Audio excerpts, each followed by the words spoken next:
Is it possible there's something to Kareem's criticism of LeBron James? Roll the intro and let's talk about it.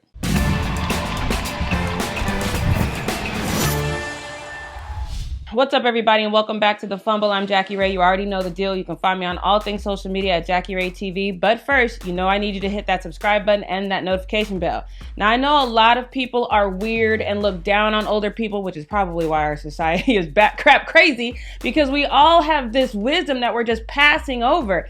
For those of you who don't know, Kareem Abdul-Jabbar is a living legend. At 74 years old, he experienced blatant and over-the-top racism as he was breaking barriers and excelling in the game that he loves. There is a lot of wisdom and insight that we can and should take from this man, but we should do so while also understanding that he comes from a time where you had to prove you were one of the good black guys, which means you had to be extraordinarily careful with what you said because everything you did was going to be judged.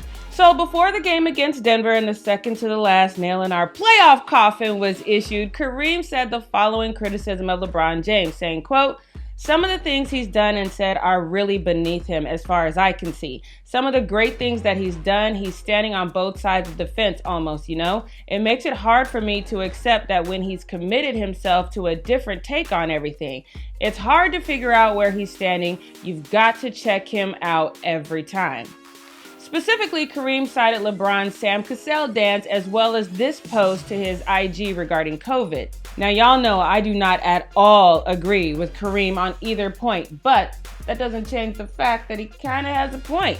For example, Mark Wahlberg has a racist rap sheet filled with hate crimes, but has a new movie coming out damn near every year. Will Smith has a pretty spotless career, had one slap against Chris Rock, and now his Netflix series and the Bad Boys movie has been put on pause. Why? Because of the same double standard that Kareem spent his entire career playing in. Now, none of us could logically deny that the double standards exist that allows white people to get every pass created, while the trumpet will sound and the morality police will be notified to shame black people, especially with the reputation of LeBron James. And I know Kareem understands that as well because he said, quote, "I have a higher expectation for him because he understands the issues and spoken to them quite forcefully and eloquently. I think he has so much going for him in terms of respect and accomplishment, and he shouldn't stoop to those moments." Now, given the double standards that we all know exist, I hate when a black man speaks ill of another black man publicly, especially when you have access to that man and you can talk to him directly, because technically I think LeBron and Kareem are coming from two sides of the same coin.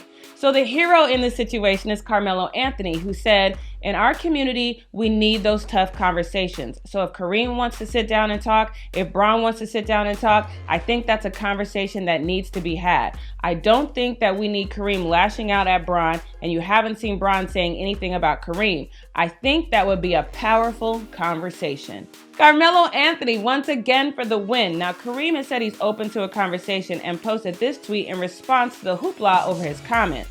"Today, a reporter asked me a question about LeBron James, and I regret my offhanded response, which has been blown out of proportion. For years, I've expressed my deep admiration and respect for LeBron as a community leader and athlete. That hasn't changed and never will.